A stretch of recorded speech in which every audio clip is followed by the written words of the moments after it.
சாய்நாதனே போற்றி. வாழ்க வையகம், வாழ்க வளமுடன். அனைத்து உறவுகளுக்கும் இனிய வணக்கம். நவ கிரகங்களின் அசுரகுரு என போற்றப்படுபவர் சுக்கிர பகவான்.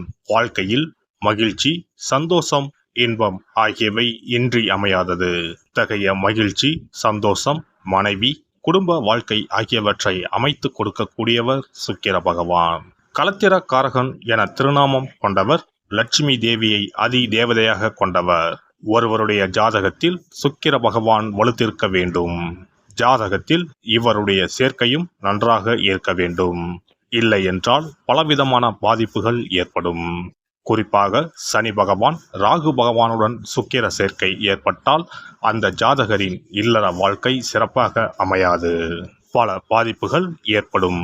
சுப கிரகங்களில் பார்வை இருந்தால் மட்டுமே பாதிப்புகள் சற்றே குறையும். நவ கிரகங்களில் அதிக ஆண்டுகள் தசையாக கொண்டவர் சுக்கிர பகவான். மொத்தம் 20 ஆண்டுகள். அவ்வாறு சுக்கிர பகவான் ஒருவரின் ஜாதகத்தில் மத்தின்ப வயதில் வந்து பலமாக இருந்துவிட்டால் அந்த 20 வருடமும் அவர் குபேர சம்பத்துக்களை அடைவார். லட்சுமி யோகத்தை முழுமையாக அடைவார். அப்பேற்பட்ட சுக்கிர பகவான் மே மாதம் 19ஆம் தேதி, அதாவது வைகாசி மாதம் 6ஆம் தேதி மேசமனையில் இருந்து ரிஷபமனைக்கு இடப்பெயர்ச்சி ஆகிறார். தனது சொந்த வீட்டில் அமர்ந்து ஆட்சி பலம் பெறுகிறார். குருவோடு சேர்க்கை, சூரியனோடு சேர்க்கை, புதனோடு சேர்க்கை என இந்த பெயர்ச்சியில் ஏற்படுகிறது. மே மாதம் 19ஆம் தேதி முதல் ஜூன் மாதம் 12ஆம் தேதி வரை 24 நாட்கள் சுக்கிர பகவான் ரிஷபராசியில் சஞ்சாரம் செய்ய இருக்கின்றார். இந்த பெயர்ச்சியால் பெண்களே அதிக அளவில் நன்மைகள் அடையப் போகின்றனர். ஆசைப்பட்ட ஆடை ஆபரணங்களை வாங்கி குவிப்பீர்கள். அடைபடாத கடனை அடைத்து நிம்மதி அடைவீர்கள். அடையில் உள்ள பொருட்களை மீட்க அரிதான காலகட்டம் இதுவாகும். இனி உங்கள் ராசிக்கான பலன் என்ன என்பதனை பற்றி காண்போம். தேனீக்களை போல் எப்போதும் சுறுசுறுப்பாக இருக்கும் விருச்சிக ராசி அன்பர்களே, இந்த பெயர்ச்சியானது மனதில் துணிச்சலை உண்டாக்கும். எடுத்த காரியங்களை வெற்றியுடன் செய்து முடிப்பீர்கள். எங்கும் எல்லோரிடத்திலும் மதிப்பும் மரியாதையும் அதிகரிக்கும். பலரும் உங்களை தேடி வருவார்கள். அடுத்தவர்களுக்காக உதவிகள் செய்வதில் உற்சாகம் உண்டாகும். வழக்கு விவகாரங்கள் கட்டுக்குள் இருக்கும். தொழில் வியாபாரம் திருப்திகரமாக நடக்கும். எழுத்து தொழிலில் இருப்பவர்கள் முன்னேற்றம் காண்பார்கள். தொழில் வியாபாரம் தொடர்பாக துணிச்சலாக எடுக்கும் முடிவுகள் வெற்றியை தரும். பணியாட்கள் மூலம் நன்மை உண்டாகும். உத்தியோகஸ்தர்களுக்கு வேலையில் முன்னேற்றம் ஏற்படும். மேல் அதிகாரிகள் மூலம் நன்மை கிடைக்க பெறுவீர்கள். சக ஊழியர்கள் உங்களை அனுசரித்து செல்வது மனதிற்கு மகிழ்ச்சியை தரும். குடும்பத்தில் சந்தோஷமும் மன நிம்மதியும் இருக்கும். உறவினர்கள் நண்பர்களின் ஆதரவும் கிடைக்கும். பிள்ளைகளிடம் கோபத்தை காட்டாமல் நிதானமாக பேசுவது நல்லது. வழக்கு விவகாரங்களை தள்ளி போடுவது நன்மை தரும். புதிய ஆடை ஆபரணங்கள் வாங்கி மகிழ்வீர்கள். பெண்களை பொறுத்தவரை துணிச்சலுடன் எதையும் செய்து வெற்றி பெறுவீர்கள். உங்கள் உதவியை நாடி பலரும் வருவார்கள். சந்தோஷமான மனநிலை இருக்கும். அரசியல்வாதிகளின் பெயரும் புகழும் வளரும். புதிய பதவிகள் உங்களை தேடி வரும். பயணங்களால் நன்மை உண்டாகும். உங்களின் கடமைகளை சுறுசுறுப்புடன் செய்வீர்கள். தொண்டர்களின் ஆதரவுடன் பதவிகளை தக்க வைத்துக் கொள்வீர்கள். உங்களின் வேலைகளில் மட்டுமே கவனமாக இருப்பது நல்லது. கலைத்துறையினருக்கு புகழும் பாராட்டும் கிடைப்பதில் சற்று தாமதம் ஏற்படும். சக கலைஞர்களிடம் உங்களின் ரகசியங்களை பகிர்ந்து கொள்ள வேண்டாம்.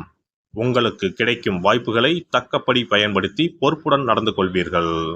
மாணவர்கள் போட்டி பந்தயங்களில் துணிச்சலுடன் ஈடுபட்டு சாதகமான நிலை காண்பீர்கள்.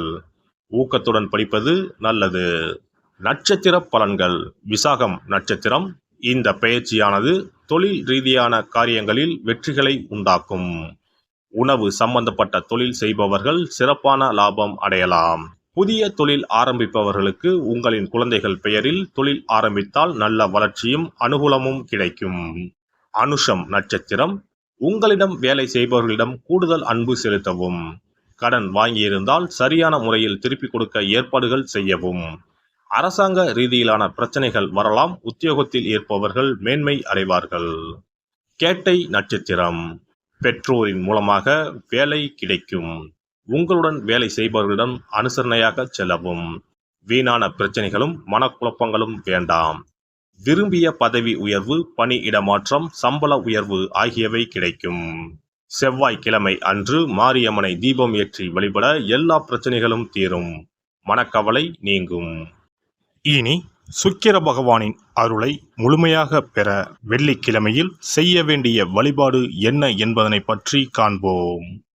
வெள்ளிக்கிழமை என்பது தெய்வ வழிபாட்டிற்கு உரிய நாளாகும். அதிலும் குறிப்பாக மகாலட்சுமியை வழிபடுவதற்கு சிறப்பான கிழமையாக கருதப்படுகிறது. நமக்கு செல்வத்தை வாரி வழங்கக்கூடிய மகாலட்சுமி தேவியும் குபேரனும் நம்முடைய பூர்வ ஜென்ம கர்ம வினைக்கு ஏற்ப பலாபலன்களை கொடுக்கிறார்கள். அதை அனுபவிக்க செய்யும் பொறுப்பு சுக்கிர பகவான் பார்த்து கொள்கிறார். ஒருவர் செல்வந்தராக இருப்பதற்கு ஜாதகத்தில் சுக்கிரன் அருள் கட்டாயம் இருக்க வேண்டும். சுக்கிரனுடைய அருள் பெற வெள்ளிக்கிழமையில் சுக்கிரஹோரை வரும் நேரத்தில் இவ்வாறு வழிபாடு செய்தால் சுபபோக வாழ்க்கையை அனுபவிக்க முடியும்.